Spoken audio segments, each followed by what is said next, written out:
ওনাদেরকে আমাদের ফার্স্ট কোশ্চেনটা ছিল এরকম। ইন দ্য মিন টাইম আমরা গেলাম হচ্ছে আমাদের যে সাভারে ডেইরি ফার্ম আছে, সরকারি ডেইরি ফার্ম, ওখানে যে এই প্রবলেমগুলো হয়, এই প্রবলেমগুলো ফেস করতে গেলে সলিউশন এরকম।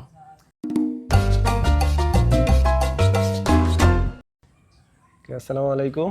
আমরা আজকে ফার্ম 50 এগ্রো প্রাইভেট লিমিটেডের যে জায়গাটা নেওয়া হয়েছে সেই জায়গাটা আজকে আমরা ভিজিট করলাম, আমরা কয়েকজন সদস্য। তো তার মধ্যে আমাদের খায়রুল ভাই এ হচ্ছে মেইনলি তত্ত্বাবধান করছে এই প্রজেক্টটা। তো তার থেকে আমাদের কিছু প্রশ্ন ছিল। তো খায়রুল ভাই আমাদেরকে যদি একটু বলতেন যে আমরা যেহেতু একটা ফার্ম করতে যাচ্ছি, সেই ফার্মটা আমাদের যে এই ধরনের কোনো এক্সপার্টিস আমাদের গ্রুপের সদস্যদের মধ্যে আছে কি না। ধন্যবাদ ভাইকে কোশ্চেনটা করার জন্য।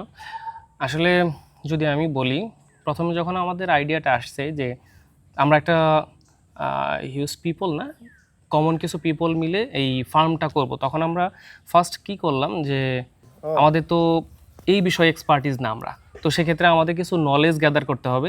যেমন ইউটিউবে কিংবা বিভিন্ন মানুষের সাথে আমরা কথা বলি, যখন সবাই সফলতার গল্পটাই শোনায়, কিন্তু এর মধ্যে যে কি প্রবলেম থাকতে পারে, কি কি প্রবলেম ফেস করতে পারে, আমাদের ওই জিনিসটা আগে ওর্স কেসটা আইডেন্টিফাই করতে হবে।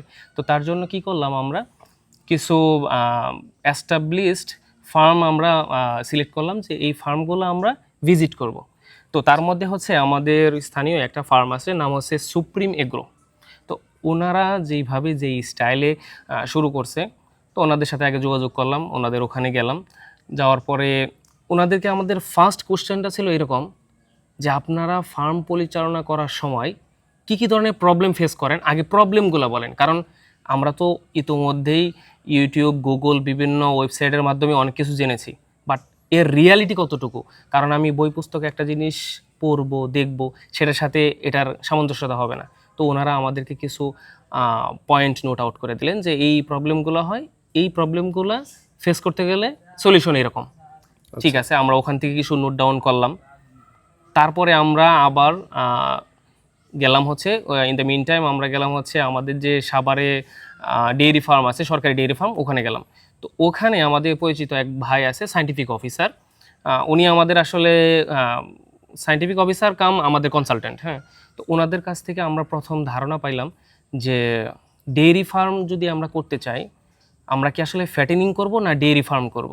তখন ওনার কাছ থেকে একটা সাজেশন পাইলাম। উনি আমাদেরকে বললেন, একেবারে ডিটেলস বললেন বসায়া, যে এটা এইভাবে করবেন। আমাদেরকে উনি বিভিন্ন গরুর যে শেডগুলো আছে ওইগুলো দেখাইলেন। ইভেন উনি আমাদেরকে একটা হেল্প করলেন যে একটা গরুর শেডটা পারফেক্ট একটা শেডিং হতে হলে, কারণ অনেক সময় আছে গরমের কারণে হিট স্ট্রোক হয়ে যেতে পারে, শীতের কারণে অনেক ধরনের প্রবলেম হতে পারে, বিভিন্ন বিষয় সম্বন্ধে উনি আমাদের বললেন। আবার আমরা চলে আসলাম। চলে আসার পরে নৌবিতা এগ্রো নামে, ঢাকার বাহিরের দিকে নৌবিতা এগ্রো, সেখানে আমাদের একটা ভিজিট পড়লো যে ওখানে যাই একটু দেখি, একটু এক্সেপশনাল কিছু পাই কিনা। তো ওখানেও আমরা কিছু এক্সেপশনাল আসলে ইনফরমেশন পাইলাম। আমরা আবার চলে আসলাম কোথায়, ডেইরির, সাভার ডেইরিতে চলে আসলাম। আমাদের যে সায়েন্টিফিক অফিসার আছে ওনার সাথে আমরা আবার বসলাম যে আমরা এই প্রবলেমগুলো পাইছি, এই প্রবলেম কীভাবে সলভ করা যায়। কারণ ওনারা যেই সলিউশন দিছে, হয়তো ওই সলিউশনের মধ্যে আমরা আসলে স্যাটিসফাই না। কারণ এক একজনের এক এক ধরনের প্রবলেম হতে পারে। আমি যেই প্রবলেমগুলো সর্ট আউট করতেছি এর বাইরেও হতে পারে। তাহলে আমি আসলে মূলত কি দিয়ে শুরু করব? আমি কি বকনা দিয়ে শুরু করব, না দুধাল গাভী দিয়ে শুরু করব, না ফ্যাটেনিংয়ে যাব? তখন উনি আমাদের পারসেপশনটা বুঝতে পারলেন যে আমরা আসলে কি চাচ্ছি। তো উনি আমাদের সাজেশন দিলেন যে ভাই, আপনারা যদি শুরু করেন তাহলে আস্তে আস্তে শুরু করেন। কেমন? আপনারা এই জিনিসগুলো নোট আউট করেন। আপনি আমাদেরকে একটা চেকলিস্ট ধরায় দিল। তারপরে উনি আমাদেরকে বলল যে আপনি যদি বকনা দিয়ে শুরু করেন, 8 থেকে 9 মাসের যদি বকনা দিয়ে শুরু করেন, তাহলে আপনার জন্য বেটার। কারণ হচ্ছে কি, আপনি আপনার নিজের প্রোডাক্ট তৈরি করে নিচ্ছেন। সে কয় লিটার দুধ দেয়, তার যদি প্রিভিয়াস রেকর্ডটা যদি আপনি পেয়ে যান, তার মার কিংবা তার দাদির, হ্যাঁ, প্রিভিয়াস রেকর্ডটা পেয়ে যান, তাহলে আপনার জন্য বেটার হবে যে সে কতটুকু দুধ দিবে। কারণ আপনার মেন ইন্টেনশন হচ্ছে ডেইরি, তার মানে আপনার মেন প্রোডাক্ট হচ্ছে মিল্ক। তো উনি আমাদেরকে এই এই যে হিন্টসটা যখন দিলেন, সাথে উনি আমাদেরকে আরও কিছু পরামর্শ দিলেন যে এখন মেন চ্যালেঞ্জিং হচ্ছে ফিড। আপনার চিকিৎসার পাশাপাশি, মেনটেনেন্সের পাশাপাশি মেন চ্যালেঞ্জ হচ্ছে ফিড। তাহলে আপনার ফিড কীভাবে করবেন? আমরা তখন জিজ্ঞেস করলাম যে আসলে ফিডটা কীভাবে করলে ভালো হয়। উনি আমাদের আরেকটু সাজেশন দিলেন যে লোকালি এই ইনগ্রিডিয়েন্টসগুলো ইউজ করে আপনারা ফিড যদি করেন তাহলে আপনাদের অনেক কস্টিং কমে যাবে। মূলত উনি আমাদের কনসালটেন্ট, উনি আমাদের যেই স্টেপগুলো বলতেছেন, যেহেতু আমরা এক্সপার্ট না, তো আমাদের একজন এক্সপার্ট কনসালটেন্ট অবশ্যই লাগবে, তো উনি আমাদের আসেন এখানে। আর হচ্ছেন উনি আরেকটা লোকের সাথে আমাদেরকে কানেক্ট করে দিয়েছেন, উনি হচ্ছেন বিএলআরআই এ কর্মরত আছেন, উনিও সায়েন্টিফিক অফিসার, কিন্তু ওনার পার্টটা হচ্ছে ফার্ম ম্যানেজমেন্ট। আচ্ছা, কিভাবে আমি তো রোগ হলে তো ট্রিটমেন্ট করব অবশ্যই জানি, কিন্তু রোগই যেন না হয়, কিভাবে আমার এই অ্যানিম্যালগুলোকে আমি ম্যানেজ করব, কিভাবে হাইজিনটা মেনটেন করব, এই বিষয়গুলো ওনারা আমাদের বললেন। তো ইন দ্য মিন টাইম আমরা আরও অ্যানালাইসিস হচ্ছে, বিভিন্ন এক্সপার্টের কাছে আমরা যাচ্ছি, এই ডকুমেন্টগুলো আমরা কালেক্ট করতেছি এখন পর্যন্ত। আচ্ছা, তার মানে হচ্ছে অলরেডি আমাদের কয়েকজন কনসালটেন্টের সাথে কথা বলা হয়েছে। আচ্ছা, সেকেন্ড কোয়েশ্চেন হচ্ছে, আমরা যে এখানে আজকে যে জায়গাটা পরিদর্শন করলাম, এই ল্যান্ডটা সিলেক্ট করার পিছনে কোনো কারণ আছে কিনা? আমরা তো অন্য জায়গাতেও দেখতে পারতাম। অবশ্যই স্পেশাল কিছু কারণ আছে। যেরকম আমরা ল্যান্ড সিলেকশনের আগে অনেকগুলো ল্যান্ডই আমরা সার্ভে করেছি। তো এই যে ল্যান্ডগুলা, এগুলার প্রত্যেকটার লেআউট আমরা ভিডিও আকারে আমাদের যে কনসালটেন্ট ওনাকে দিয়েছি। ওনার মেইন টপিক্সটা হচ্ছে, উনি সবচেয়ে বেশি কনসার্ন হচ্ছে এই বিষয়ে যে দেখেন, আপনি যদি ঘুমান কখনো কোথাও, সেই রুমের পাশ দিয়ে যদি প্রতিনিয়ত গাড়ি চলাচল করে, সাউন্ড হয়, তাহলে আপনি সাউন্ড স্লিপ হবে না, আপনার খুব ভালো ঘুম হবে না। যদি যদি খুব ভালো ঘুম না হয় তাহলে আপনার শারীরিক অবস্থা ভালো থাকবে না। ঠিক অ্যানিম্যালের ক্ষেত্রেও তাই, যদি আশেপাশে সাউন্ড হয়, আশেপাশে ওনাদের মেন অ্যাডভাইস ছিল যে আপনারা মেন রোড থেকে একটু ভিতর দিয়ে করবেন, কোলাহল মুক্ত, কোনো ধরনের গাড়ির সাউন্ড হবে না, ওইরকম কোনো কিছুই হবে না। তাহলে হবে কি, আপনার অ্যানিম্যালের গ্রোথটা ভালো হবে, সে দুপুরের যে টাইমটাতে ঘুমাইতে পারবে, তার এক্সট্রা সাউন্ড হলো না, রাতেও তার সাউন্ড স্লিপ হবে, তাহলে ওর গ্রোথটা এমন হবে যে আপনি মানে আনবিলিভেবল, এবং কি আপনার আউটপুটটাও সেটা ওই রকম হবে। এটাই হচ্ছে আমাদের মেন ইস্যু। আর আরেকটা জিনিস হচ্ছে, আমাদের প্ল্যানটার যে জমিটা সিলেক্ট করা হয়েছে, এটা ঢাকার খুবই কাছে। হ্যাঁ, আর যোগাযোগ ব্যবস্থাও যে খুব খারাপ তা না, মোটামুটি ভালো।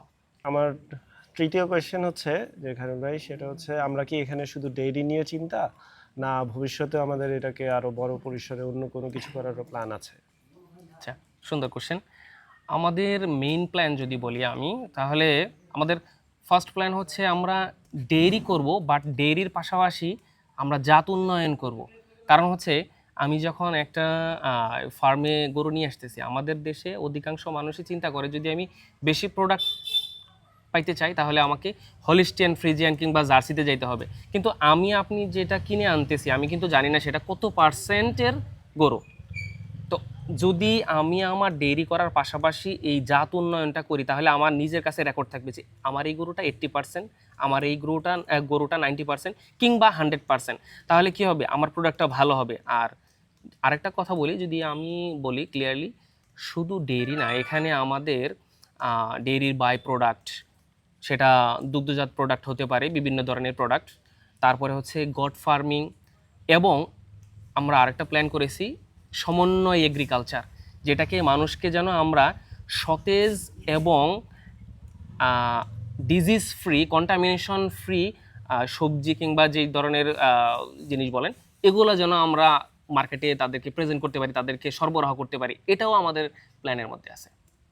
ওকে খায়রুল ভাই, আমার সর্বশেষ কোয়েশ্চেন হচ্ছে, আমাদের যে প্রজেক্ট ফার্ম, এটার নাম আমরা farm 50 agro private limited select করা হয়েছে, এটার যদি একটু ব্যাকগ্রাউন্ডটা বলতেন, কিভাবে এই নামটা আসলো বা কিভাবে এই নামটা আপনারা হচ্ছে সিলেক্ট করলেন? আচ্ছা, ধন্যবাদ। ফার্ম 50 নামটা আসার মেন সার্থকতা হচ্ছে, আপনি দেখবেন যে ফার্ম অ্যান্ড 50 এটা ইন্ডিকেট করতেছে যে আমরা 50% একত্র হয়ে হাতে হাত রেখে চলবো বিধায় একটা ফার্ম করতেছি, এবং এই ফার্মের নামটা এই 50%-এর নামেই। দ্যাট মিনস 50%ই ওনার। এই 50-র মিনিং হচ্ছে যে আমরা 50% একত্র আছি, জাস্ট এই কারণেই আমাদের নামটা হয়েছে ফার্ম 50। তার মানে হচ্ছে যে 50 জন পার্সন মিলে হ্যাঁ, ফার্মটা অংশীদারিত্ব। জি জি। এই 50 জন কি সবই হচ্ছে স্থানীয়, না বিভিন্ন কর্মসংস্থানের সাথে জড়িত? এটা সম্পর্কে একটু যদি। আমি যদি একটু ব্যাকগ্রাউন্ড বলি, সেটা হচ্ছে আমাদের যে 50% যে পার্টনার কিংবা ওনার যদি আমি বলি, এই 50 ওনার হচ্ছে বিভিন্ন পেশার সাথে জড়িত, কিন্তু অধিকাংশগুলো যারা অধিকাংশ পার্টনার আছে তারা হচ্ছে বাংলাদেশের বিভিন্ন রিনাউন্ড ফার্মাসিউটিক্যালসে জব করে, বিভিন্ন পেশা বিভিন্ন ডেজিগনেশন বিভিন্ন ডিপার্টমেন্টে। যেরকম অধিকাংশগুলো হচ্ছে মাইক্রোবায়োলজিস্ট, ফার্মাসিস্ট এই ধরনের লোক আছে, এবং অন্যান্য পেশার সাথেও জড়িত। এই আইলটা না, এই আইনটা, মানে এই জমিটার কথা বলতেছেন? হ্যাঁ এই জমিটা, এটা হচ্ছে 46%। হ্যাঁ 46। আর ওই পাশে আর কিছু আছে? ওই পাশে 95, ওই যে যেখান থেকে দাঁড়াইলাম না আমরা, ওখান থেকে বরাবর সামনে ওই জাংলা বরাবর যে একটা র্যাক দেখা যাচ্ছে না, ওই যে লোক দাঁড়ায় আছে, হ্যাঁ এখান থেকে নিয়ে ওই বরাবর 95। তার মানে শেড হবে এই জায়গাটায়, ওই জায়গায় হবে ঘাস বা অন্যান্য। হ্যাঁ হ্যাঁ হ্যাঁ। হুম।